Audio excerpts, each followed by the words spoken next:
Hello दोस्तों, कैसे हैं आप सब। उम्मीद करता हूँ कि आप सब अच्छे होंगे। तो चलिए, आज हम वर्णमाला पढ़ेंगे और अच्छी तरीके से याद करेंगे उसे और अच्छे से समझेंगे।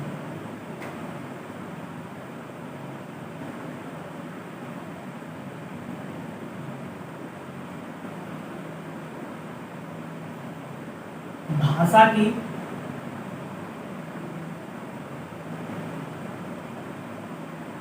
सार्थक इकाई वाक्य है। वाक्य से छोटी इकाई उपवाक्य है। उपवाक्य से छोटी इकाई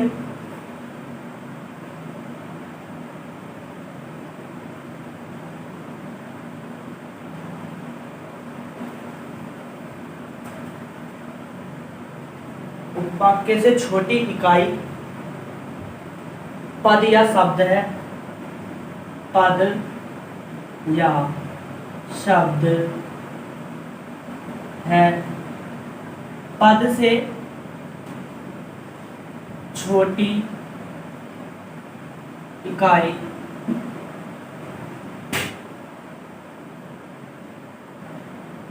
अक्षर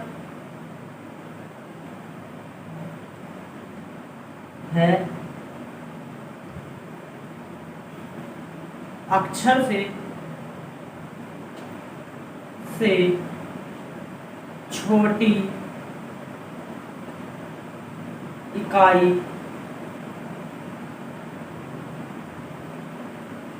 ध्वनि या वर्ण है।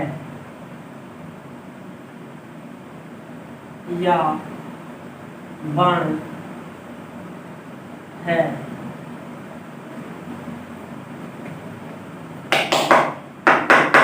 कट तो जाएगी।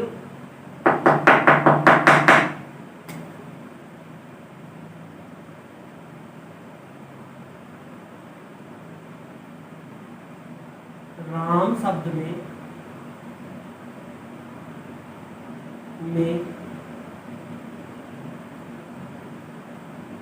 दो अक्षर हैं।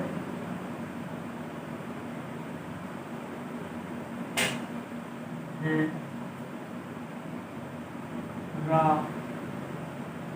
कोमा में।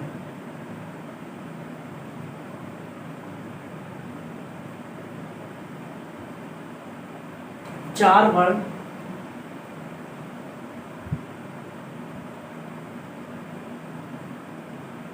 रे प्लस आ प्लस में प्लस है। अब लेंगे वर्ण। भाषा की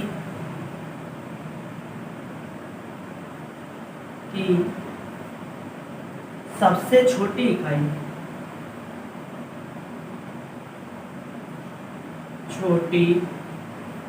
इकाई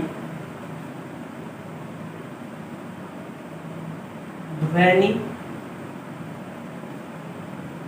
या वर्ण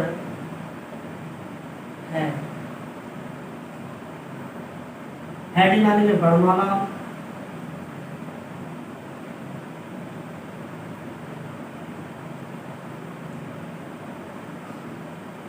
वर्णों के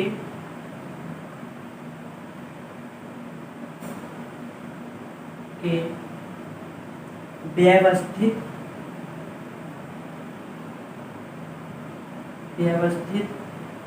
समूह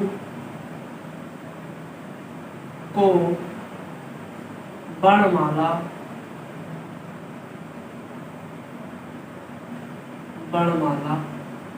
कहते हैं। मानक हिंदी वर्णमाला, मानक हिंदी वर्णमाला।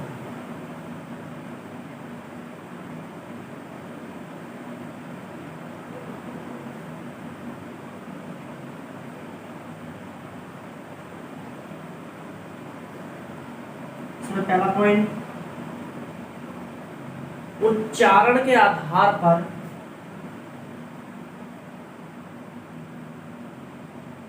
के आधार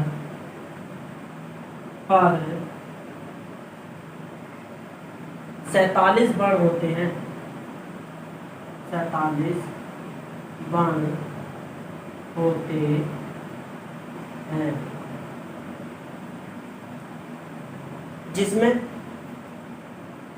10 स्वर और 37 व्यंजन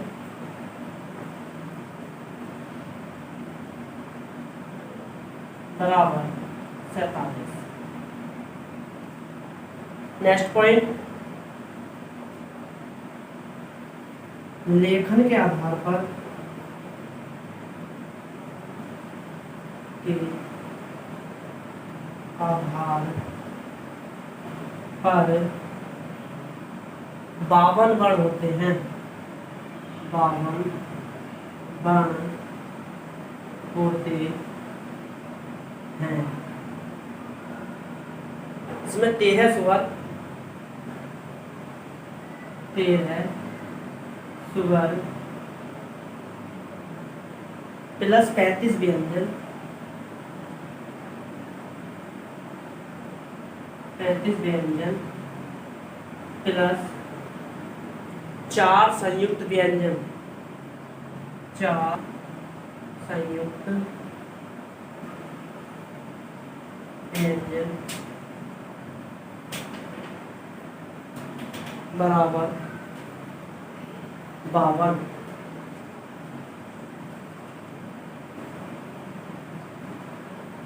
नेक्स्ट पॉइंट, किशोरी दास वाजपेयी के अनुसार वर्णों की संख्या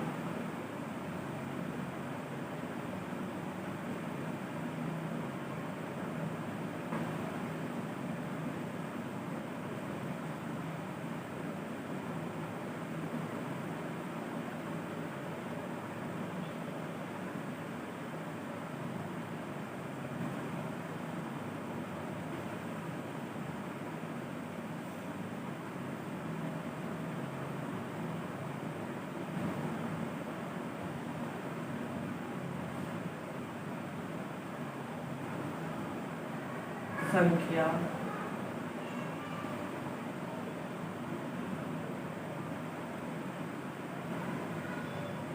तैतालीस मानी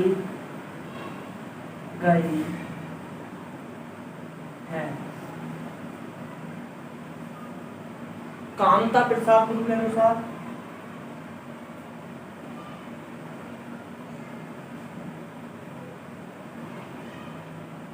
गुरु के अनुसार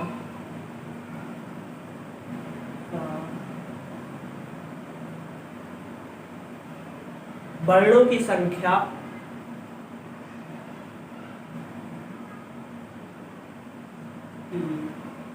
संख्या 46 मानी गई है। देखिए अब इसे समझेंगे। भाषा की सार्थक इकाई वाक्य होती है। वाक्य से छोटी इकाई उपवाक्य है। उपवाक्य से छोटी इकाई हमारी पद या शब्द होती है। पद से छोटी इकाई अक्षर है और अक्षर से छोटी इकाई ध्वनि या वर्ण होती है। उदाहरण जैसे राम शब्द में 2 अक्षर है, रा मैं, इसमें 4 वर्ण होंगे, रा प्लस आ प्लस में प्लस ए। वर्ण भाषा की सबसे छोटी इकाई ध्वनि या वर्ण होती है। वर्णमाला वर्णों के व्यवस्थित समूह को वर्णमाला कहते हैं। उच्चारण के आधार पर 47 वर्ण होते हैं, जिसमें 10 स्वर और 37 व्यंजन होते हैं, बराबर 47 वर्ण हो जाते हैं। लेखन के आधार पर 52 वर्ण होते हैं, जिसमें 13 स्वर, 35 व्यंजन प्लस 4 संयुक्त व्यंजन बराबर 52। किशोरीदास वाजपेयी के अनुसार वर्णों की संख्या 43 मानी गई है। कामता प्रसाद गुरु के अनुसार वर्णों की संख्या 46 मानी गई है। उदय नारायण तिवारी के अनुसार वर्णों की संख्या 51 मानी गई है।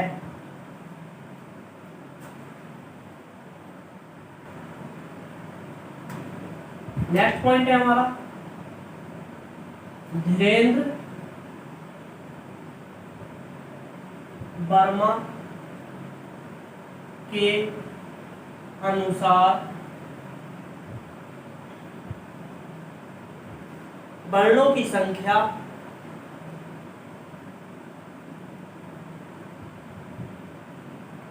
की संख्या 53 मानी गई है। इसमें 13 स्वर 40 व्यंजन है। 13 स्वर प्लस 40 व्यंजन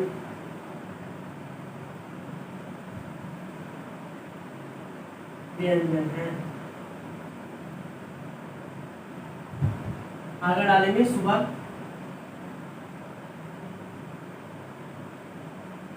देखते हैं स्वर क्या होता है।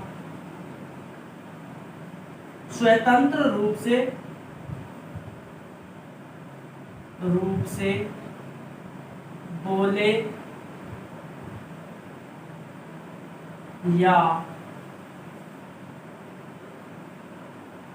पढ़े जाने वाले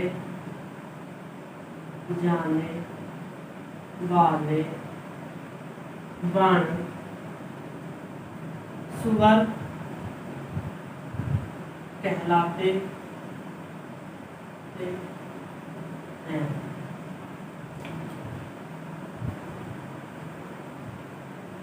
नेक्स्ट पॉइंट देखेंगे अब इसमें किस स्वर की मात्रा नहीं होती।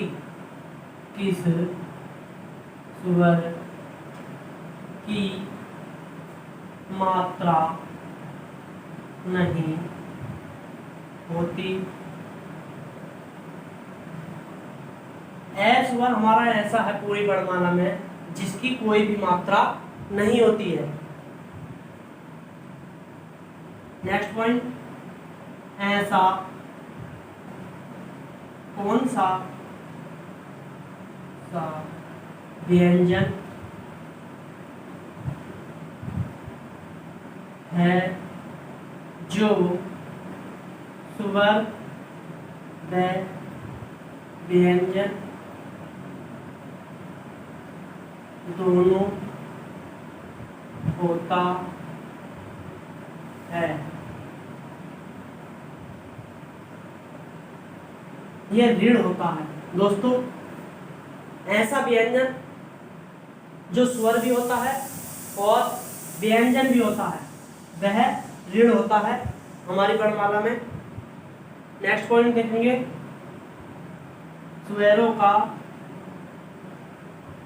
वर्गीकरण।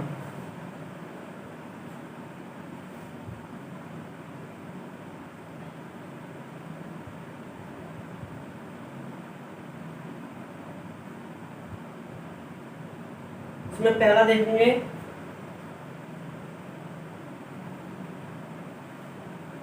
उच्चारण काल उच्चारण काल के आधार पर स्वर 3 प्रकार के होते हैं। 3 प्रकार के होते हैं। इनके तीनों प्रकार देख लेते हैं। पहला हमारा ह्रस्व स्वर, दूसरा दीर्घ स्वर,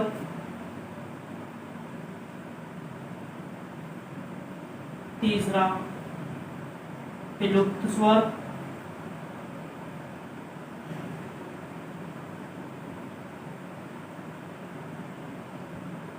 अब इसमें पहला देखेंगे ह्रस्व स्वर।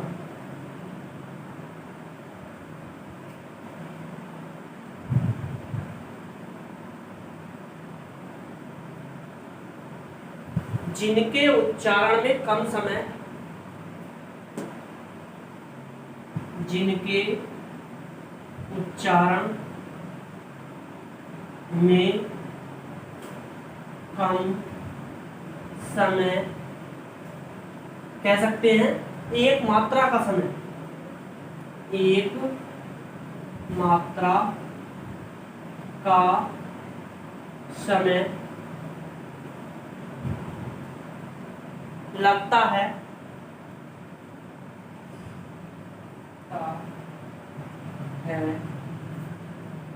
उन्हें ह्रस्व स्वर कहते हैं। कौन कौन से होते हैं ह्रस्व स्वर? ए, ई, उ। तो दोस्तों से समझेंगे जिन स्वरों के उच्चारण में कम समय या हम कह सकते हैं एक मात्रा का समय लगता है उन्हें ह्रस्व स्वर कहते हैं। इन्हें याद करने का तरीका, ह्रस्व माने होता है हमारा छोटा, तो इसमें हमने छोटे छोटे ही लय हैं, जैसे छोटा आ, छोटी ई, छोटा उ। याद रखेंगे, ये इसकी ट्रिक है याद करने के लिए। ह्रस्व माने होता है छोटा, तो छोटा आ, छोटी ई, छोटा उ। नेक्स्ट देखेंगे दीर्घ स्वर। नंबर 2 हमारा दीर्घ स्वर।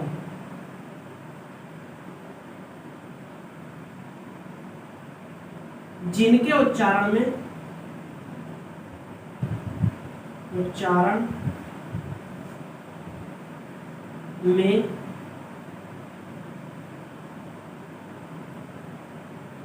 कम समय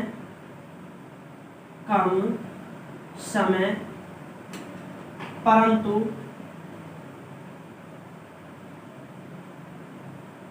ह्रस्व से अधिक, ब्रैकेट में लिख देंगे 2 मात्रा का समय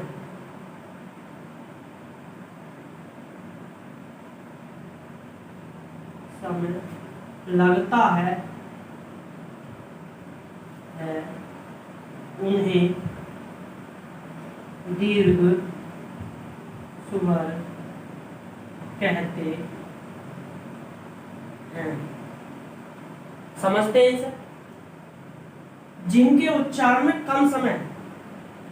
कम तो समय परंतु ह्रस्व स्वर से अधिक समय लगता हो, या कह सकते हैं 2 मात्रा का समय लगता हो, उन्हें दीर्घ स्वर कहते हैं। कौन कौन से होते हैं दीर्घ स्वर? चर्चा करते हैं। बड़ा आ, बड़ी ई, बड़ा ऊ, ए, कोमा आई, कोमा ओ, कोमा औ।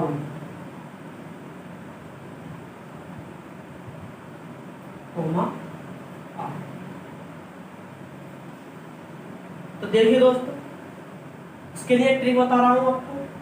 ट्रिक है, दीर्घ माने होता है हमारा बड़ा। जब दीर्घ बड़ा होता है तो दीर्घ में हम बड़े ही बड़े लेंगे। जैसे बड़ा आ, बड़ी ई, बड़ा ऊ, ए, आई, ओ, आओ और आगत वर्ण। नेक्स्ट देखेंगे अब विलुप्त स्वर नंबर 3।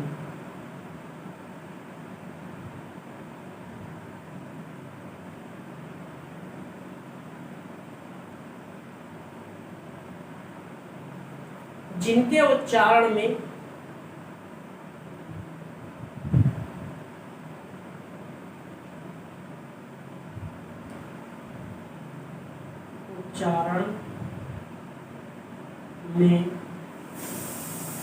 दीर्घ स्वर से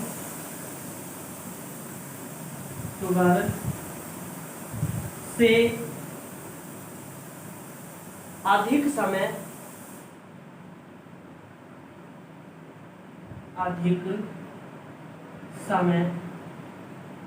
समय लगता हो, उन्हें विलुप्त स्वर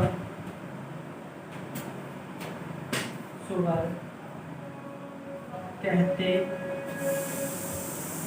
हैं। कौन से होते हैं विलुप्त स्वर? देखते हैं। जैसे हम लिखेंगे रा में, कोमा ओम, ओ,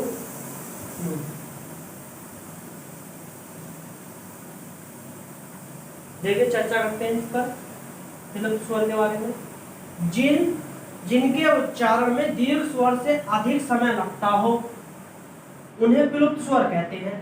जैसे राम, राम, कोमा ओम।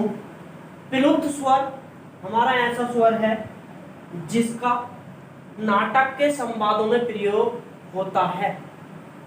जैसे मैंने यहाँ पर राम शब्द बताया, तो राम शब्द को खींचकर बोलने पर विलुप्त स्वर का प्रयोग हो।